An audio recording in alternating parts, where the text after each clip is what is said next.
Welcome to Module 1, Python Fundamentals. Over the next 10 lessons, we'll go from zero to writing real Python programs. We'll set up your tools, print your first output, work with variables and operators, and explore data structures like lists and dictionaries. No prior experience is needed, so let's get started.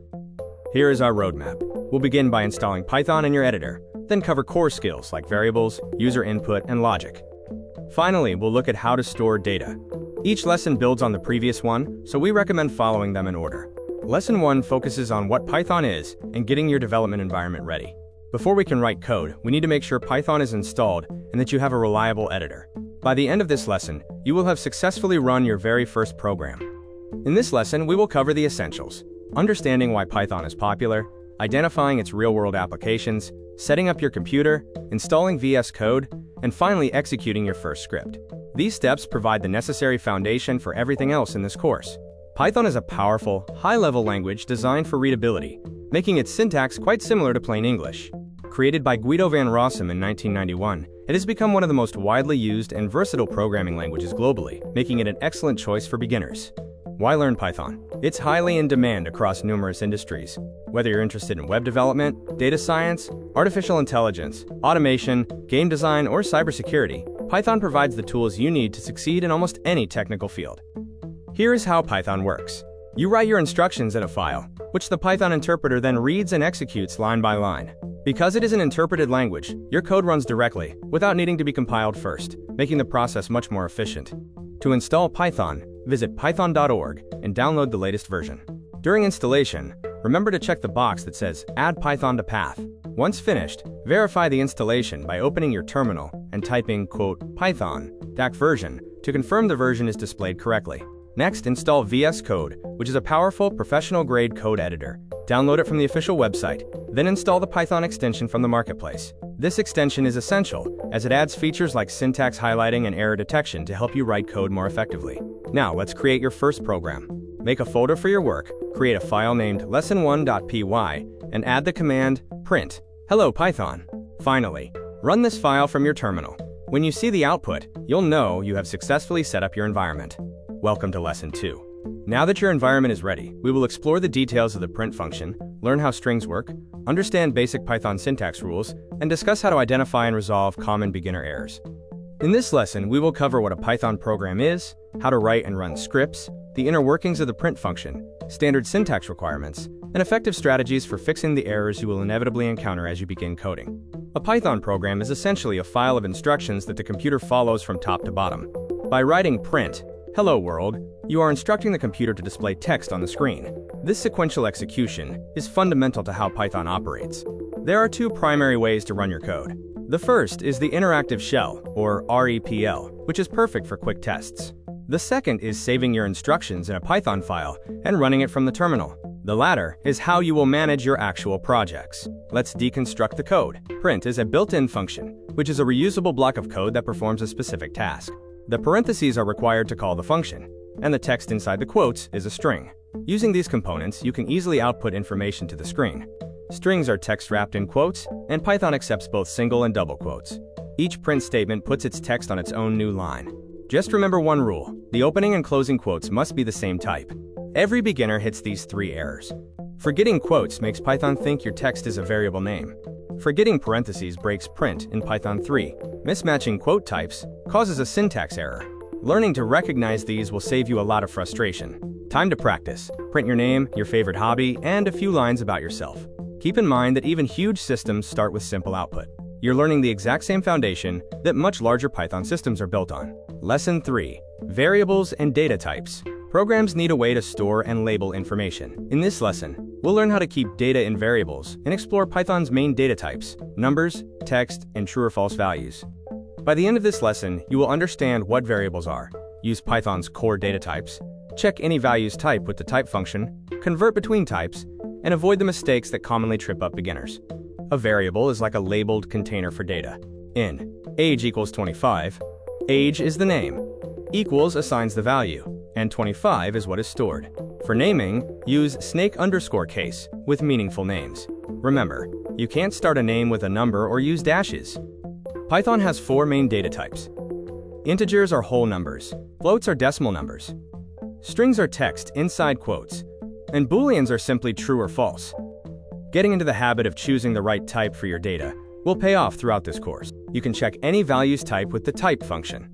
Variables can also change. If you set score to 10 and then later to 20, it now holds 20. That's why they are called variables. Their values can be reassigned at any point. Sometimes you need to convert or cast a value from one type to another. Use int to turn a string into a whole number, str to turn a number into text, and float for decimals. The three primary casting functions are int, float, and str. You can combine values, but the types must match. A common mistake is adding a number directly to a string, which causes an error. Fix this by casting with str, or even better, use an f string to format your output cleanly. Here is a profile built from several variables, using f strings for clear output. For practice, create variables for your own details and try converting them between types. Small exercises like these are exactly how you build real fluency. Lesson 4. Operators. These are the symbols that let your programs do work. Math, comparisons, shortcuts, and combining conditions. They are the essential tools behind nearly every program you will write in your development career. In this lesson, you will learn to use arithmetic operators for math, comparison operators for logical results, assignment operators for updates, and logical operators for conditions. We will also cover operator precedence, which is the specific order Python follows to perform calculations. Operators are symbols that perform operations on values. In the expression 5 plus 3 feet, the numbers are the operands, the plus sign is the operator, and 8 is the result. This pattern of combining operands with an operator is used throughout Python. These are Python's arithmetic operators. Beyond basic math, we have floor division, which drops decimals, modulus for finding remainders, and the exponent operator for powers. Note that regular division in Python will always return a float result. Comparison operators compare two values and always return true or false. Double equals checks for equality, exclamation equals checks for inequality, and the other operators handle greater than or less than comparisons. These are essential for the decision-making we'll explore when we reach conditional statements. Assignment operators update a variable in place. A simple equals sign assigns a value, while combinations like plus equals add to the current total, acting as a shortcut. These keep your code concise and readable whenever you need to update a stored value. Logical operators combine conditions to control program flow. And requires both conditions to be true, or requires at least one to be true, and not simply reverses the result. You will use these constantly to build complex logic alongside if statements. Python follows an order of operations similar to PEMDAS in math. Parentheses always come first, followed by exponents, then multiplication and division, then addition and subtraction, and finally comparisons and logical operators. Whenever you want to control the order yourself, just use parentheses. Let's put these operators to work with three examples: a simple calculator, an age check, and a grade system. These examples provide a direct look at how operators will soon power the conditional logic of your own programs. Welcome to Lesson 5, User Input. Up until now, our programs have used fixed data.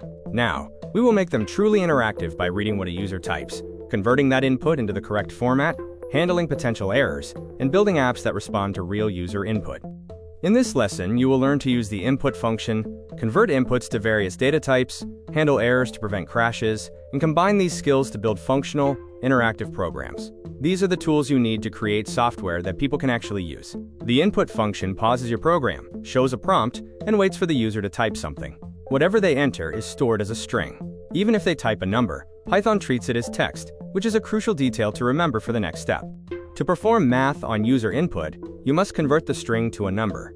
Use int for whole numbers, or float for decimals.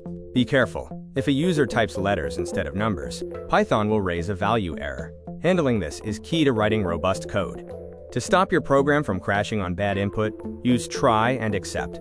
Place risky conversion code inside the try block. If an error occurs, the except block catches it and displays a friendly message instead of an ugly crash. This keeps your program running smoothly. You can ask for multiple inputs in a row, like a name, age, and location, storing each in a separate variable. By combining these, you can easily build a simple calculator that performs arithmetic on numbers provided by the user. It is a powerful way to add real interactivity. Here are two examples: a BMI calculator that processes weight and height, and a number guessing game. Both combine input, data conversion, math, and conditional statements. By looking at these, you can see how everything we have learned so far fits together into a working program. Now it's your turn. Try asking for a favorite language, calculating the average of two numbers, or using a birth year to calculate age. These exercises are the best way to master input handling and data conversion. Try them now to build your confidence. Welcome to Lesson 6, Conditional Statements. This is where your code starts to think. By using if, elif, and else, you can make your programs make decisions and react differently to the specific data they are given. In this lesson, you will learn how conditional statements work, how to use if to make decisions, how to provide alternatives with else and elif, and how to combine multiple conditions. By the end, you'll be building programs that are truly responsive to user input. A conditional lets your program choose what to do based on whether a condition is true or false. In if age greater or equal 18, the indented line runs only when the condition is true. Otherwise, Python skips it. Notice the three essentials: the if keyword, the colon at the end, and the indentation that marks the block. Adding else lets you handle the opposite case. If the condition is true, the if block runs. If it's false, the else block runs instead. Exactly one of the two always runs. And note that else never has its own condition. It's simply the fallback for when the if is false. When there are several possibilities, use elif for the in-between cases. Python checks each condition from top to bottom, runs the first one that's true, and skips the rest. If none of them match, the else block runs. This structure is perfect for things like grading a score into A, B, C, or F. You can test more than one thing at once using and, or, and not. And needs every condition to be true, or needs at least one to be true, and not flips the result. For example, if age greater or equal 18 and has underscore ticket, the visitor is welcomed only when both parts are true. Here's a real-world example, a login check. The program reads a username and a password, then uses if with and to confirm both match before printing login successful. Otherwise, it prints invalid credentials. Every login screen you've ever used runs a conditional very much like this one. In Python, indentation isn't optional. It defines which lines belong to a block. An incorrect indentation causes an indentation error. You can also nest one if inside another to check a further condition, and each deeper decision simply gets one more level of indentation. Practice making decisions. Ask for a number, and report whether it's positive, negative, or 0. Check whether someone is old enough to drive, and grade a score into letters. And remember the key ideas. If tests a condition, elif adds more checks, else is the fallback, and indentation decides what belongs to each branch. Lesson 7. Loops. Computers are brilliant at repetition. Loops let you run a block of code many times without rewriting it, using for loops for known sequences and while loops for open-ended repetition. In this lesson, you'll understand why loops are useful, use for loops with range and with sequences, use while loops when you don't know the count in advance, control loops with break, continue, and pass, and learn to recognize and avoid infinite loops. Imagine printing hello 3 times. Without a loop, you'd write print 3 separate times. With a loop, you write for I in range 3, then print just once. Same result, far less code, and if you later want it 100 times, you only change one number. That's the real power of loops. A for loop repeats a set number of times, and range generates the numbers for it. Range 5 gives 0 through 4. You can add a start and a step. Range 1, 6 gives 1 through 5, and range 0, 10, 2 counts by 2s. One key rule to remember: the stop value is never included. For loops really shine when walking through a sequence. Loop over a list of fruits, and each time through, the variable holds the next fruit. You can even loop over a string one character at a time. Any sequence, whether a list, a string, or a range, can be looped through this way. A while loop repeats as long as its condition stays true. Set a counter, loop while it's small enough, and, this part is critical, change the counter inside the loop. If you forget, the condition never becomes false, and you get an infinite loop that runs forever. While true with a break is useful, but be careful not to create one by accident. 3 keywords give you fine control inside loops. Break exits the loop immediately. Continue skips the rest of the current pass and jumps to the next iteration. And pass does nothing at all. It's just a placeholder for when Python requires a line, but you have nothing to put there yet. A loop inside another loop lets you handle grids and tables, which is perfect for something like a multiplication chart. Loops are also how we total things. Start at 0, loop through a list of prices, and add each one. Totals, averages, and reports everywhere rely on this exact pattern. Practice with loops. Use a for loop to print the numbers 1 through 10, print all the even numbers from 1 to 20 using range, and use a while loop to count down from 5 to 1, and then print go. Together these cover both loop types and the range function. Lesson 8. Lists. Real programs rarely deal with just one value. Lists let you store many values in a single, ordered collection that you can add to, change, and loop through. In this lesson, you'll understand what a list is and why it's useful. Create lists and access items by their index, add, change, and remove items, loop through a list and check membership, and slice, sort, and even nest lists. A list stores multiple values in one variable, kept in order, using square brackets with items separated by commas. A list can even mix data types. Each item has a position called an index. And here's the part that trips up everyone at first. Indexing starts at 0, so the first item is at index 0. Access an item by its index. Fruits index 0 is the first item, and index -1 is the last, thanks to negative indexing. Because lists are mutable, you can change an item just by assigning to its index, like fruits index 1 equals quote mango. That's a key difference from strings, which can't be changed in place. Lists come with handy methods. Append adds an item to the end, insert adds one at a specific position, remove deletes by value, and pop removes the last item or one at a given index. Clear empties the whole list, and len tells you how many items the list currently holds. Loop through a list with for, and each pass hands you the next item, which is perfect for processing every element. To check whether something exists in the list, use the in keyword, which returns true or false. That makes it ideal inside an if statement, for example, if quote apple in fruits. Slicing grabs a range of items. nums 1:3 returns the items at index 1 and 2. You can sort and reverse a list in place, or use sorted to get a brand new sorted list without changing the original. And lists can hold other lists, which is how we model grids and game boards. Let's build a tiny to-do app. Start with an empty list, append some tasks, then loop through to print each one. For practice, make a list of 5 favorite movies and print them. Add a new item and remove the first one, and print the list's length along with its last item. Lesson 9. Tuples and sets. Lists aren't the only collection Python offers. Tuples hold fixed data that shouldn't change, and sets store only unique values.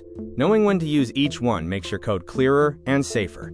In this lesson, you'll understand what tuples are and when to use them, learn why they're immutable, understand what sets are and how they store only unique values, and perform set operations like union and intersection. A tuple is an ordered collection like a list, but written with round brackets instead of square ones, and you access its items by index in exactly the same way. The big difference is that a tuple is immutable. Once it's created, you can't add, remove, or change its items. Trying to do so raises a type error. So when should you choose a tuple over a list? Use one for fixed data that should never change, like GPS coordinates, for safety, to protect values from accidental edits, for a slight performance gain, and when you need a key for a dictionary, since tuples can be keys, but lists cannot. A set is an unordered collection that stores only unique values, and any duplicates are removed automatically. You write it with curly braces. Because sets are unordered, you can't access items by index, but they're excellent for removing repeated values, and for very fast membership checks. You can add and remove items from a set with add and remove, and check membership within. One of the most useful tricks is converting a list into a set, which instantly drops any duplicate values and gives you a clean collection of unique items in a single line of code. Sets support math-style operations for comparing groups. Union, with the pipe symbol, gives you all items from both sets. Intersection, with the ampersand, gives only the items they share. And difference, with the minus sign, gives items in the first set but not the second. These are very handy for comparing collections. Here's the summary. Lists are mutable and ordered, best for items you'll change. Tuples are immutable and ordered, best for fixed data. And sets are mutable but unordered, best for unique values. For practice, store a few coordinates as tuples, then use a set to find the unique cities from a list that contains duplicates. Lesson 10. Dictionaries. This is our final data structure, and one of the most powerful. Dictionaries store data as key-value pairs, so you can look things up by a meaningful name instead of a numeric position. In this last lesson, you'll understand what a dictionary is, store data as key-value pairs, access, add, update, and remove values, loop through keys and values, and use dictionary methods along with nested dictionaries to model real-world data. A dictionary stores data as key-value pairs using curly braces, so instead of looking things up by position, you look them up by a name or key. For example, a person dictionary maps name to Amir, age to 30, and is _dev to true. Each key is a unique label that points to its value. Access a value by its key. Person, square bracket, quote, name gives you Amir. But if the key doesn't exist, that raises a key error. The safer approach is the get method, which returns none, or a default you choose instead of crashing. Reach for get whenever a key might be missing. Working with a dictionary is simple. Assigning a new key adds it, while assigning to an existing key updates its value. You remove entries with del or the pop method. Keep in mind that keys are always unique, so there are no duplicates, while values can be any type you like.